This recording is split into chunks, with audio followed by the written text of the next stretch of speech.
Hi, I'm Cash, and welcome back to Cash Talks Football, where we're breaking down all the goals scored in the Champions League. And today, it's Liverpool against Paris Saint-Germain. I called it last week on my last video that Liverpool would probably lose if they played anywhere near. It didn't matter, honestly.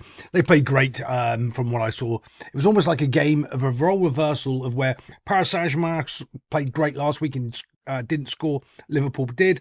But Liverpool played great this week and didn't score, and Paris Saint-Germain did. PSG, as I was saying last week, they're an incarnation that's probably the most likely they've ever been to win the Champions League with a balance of their team. Through the Messis, the Neymars, the Mbappes, and all of that nonsense, they actually have a football team that plays football. Their athleticism in midfield is fantastic. Every one of their players is technically really good on the ball, and they're just a handful to deal with all of the time. And there has to be something said as well about, because this was a great game of football, and I talk a lot about football's dying and how football isn't fun to watch anymore. That was a fun game to watch, regardless of whether who you were for. You didn't know what was going to happen, who was going to win, and it was just a good game of football. The amount of Champions League, League, I don't know, Premier League game, and they're just boring. They are just boring games of football. There's nothing to it. Doesn't look like there's two people trying to win a game of football. There's a low block and a team trying to break them down, and you're just bored. That was at least a good game of football. But there is a problem with this Champions League format because remember, Liverpool were unbeaten and now they're out of the Champions League. PSG will probably get to the final, in my opinion. That's what I reckon. Quite well, yeah. I think they'll get to the final, and then it'll just be on the day what can they do. But that shouldn't be happening, but it is. So the group stages, let me know what you think in the comments below. I love you guys that make comments and keep me on my toes. But we're going to do some breakdowns right here of Liverpool attacking. I want to show you this because they made so many awful decisions of trying to cut the ball back to areas that he's seeing. Look, you can see as he's running onto the ball here. You can see that like now he's gone wide. The next thing he needs to be doing is pulling the trigger to that far post. Not there, a little bit further. To that far post, trying to get himself a goal. Maybe a rebound off the post, but not trying to get the ball across to this area here, because even if you manage to do it, the amount of time it's going to take, they can reset and defend. You just have to take shots. You're on target. That's how you score goals. Maybe the goalkeeper knocks it out and Jota gets a tap in. Maybe it just goes straight in. But if you're trying to do cutbacks and extra passes, you're putting yourselves in all sorts of trouble. And that's what Liverpool do here. And he goes, bang, that's where the trigger should have been pulled. But it isn't. It's a cutback. You're looking at rifling that into that corner there. That's where you're looking to do it and seeing what's going on. Nope, you've got a cutback instead. And then there's another block and it goes out for a corner. Liverpool had loads of opportunities like this. They should have got themselves a goal and they just didn't. And when you don't score, you get punished. Dembele was a handful for Liverpool for the whole game. He was dropping in and picking up space and not really engaging with the two defenders at all, making the midfielder come back and do his job. And it's interesting the way that Paris Saint-Germain sort of line up at the back, because they kind of do that and play a little diamond, and anytime they're in trouble they can go out left or right to anyone they want and then go, or play it into one of their midfielders and turn and go. But they keep their wide players wide that stretches you, and Dembele tries to come in, pick it up, and he finds a little worldy pass.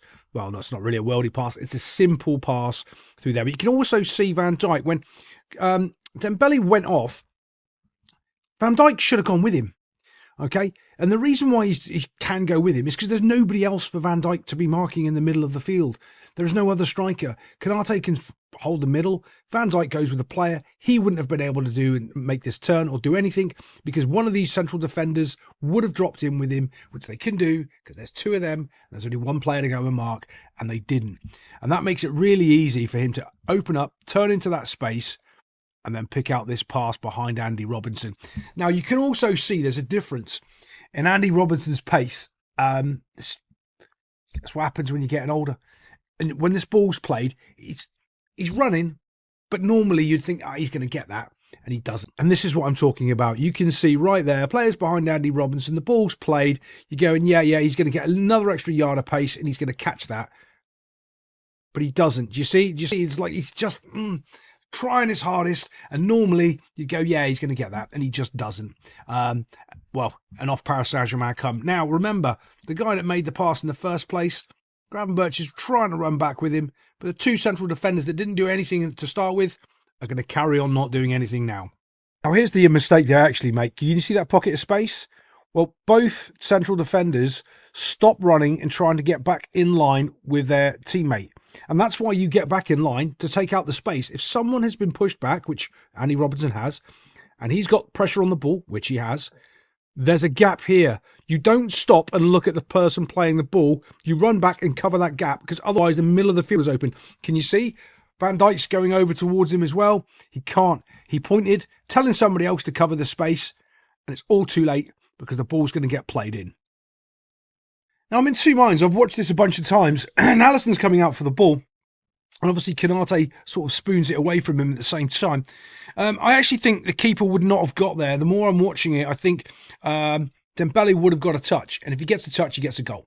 What he'll probably do is just touch it into that corner there, and he'll get himself a goal. So Konate makes this interception, and I think it's the right thing to do. The second point is, though, there's Van Dijk. There's Andy Robinson. There's Konate. There's Trent Alexander-Arnold. There's your defenders. Well, there's your line. He should be somewhere close to where the ball's played, but he's not. He should be somewhere back here, but he's not. There's no sort of recovery and backup there at all. And before you know it, Dembele's got the ball in the back of net, and Liverpool are 1-0 down. Well, let's move it on. There's a couple of points I want to make, and also I want to show you these penalties and just how, I don't like covering penalties, how bad they actually are. One thing that was kind of confusing because I think the referee was awful all night, really, not really giving any. So he's offside there. Well, that's a terrible line, but he's not interfering with play, and this is the weird part. And where the rules are so sort of all over the place. He's never involved in any of the play, from when Kwanzaa hits the ball and it hits the post and it comes back out. But they end up calling it offside for this.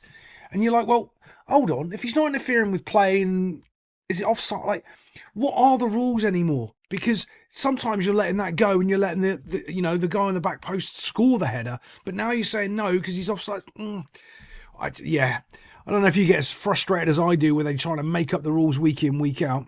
But we'll move it. Just want to show you and go over this Dembele chance here with you. You can see you've got Konate, Dembele there. Trent's facing there. Van Dijk's not marking anyone. Robinson's trying to get over there. But you can see the difference of when you've got these two players actually as wide as they can be, how stretched Liverpool's back four becomes. And these gaps here for them just to pick apart, and no one can get close to Dembele. Now here's the other problem. You've got 1-2 players. Do you see how close they are together? And they're not really far enough apart to try to help cover or do anything. Just getting pulled apart, really. So you're better off. Well, I don't know. There's so many problems to me for Liverpool with their midfield today. I would have changed things up ever so slightly and just being able to cut these little lanes out to actually defend it a little bit better. So balls like this wouldn't be able to get past in. Now you're in a situation when you've got Dembele 1v1 and you're thinking he's going to go past Konate, and he's not. He ends up dinking it for Alisson to do a worldie save.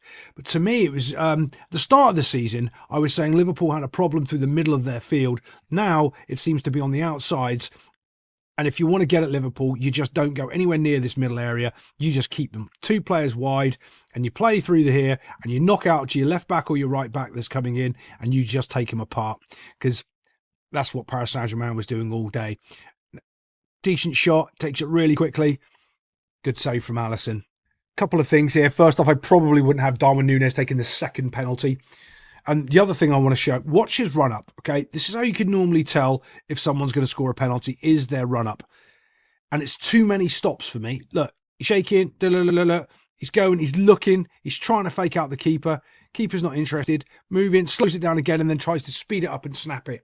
And look where that ball ends up. Perfect for a goalkeeper to save. Actually, it's a little bit. Yeah, when I move it forward, you'll see it, but right there. You want it there. You want it, you want it about there. You want it about there. Top bins or bottom corners. And it's not close. That's exactly where the keeper wants it to save it. And he gets it perfect. Again, this is a lazy casual penalty for me. Do you see this slowly drawn?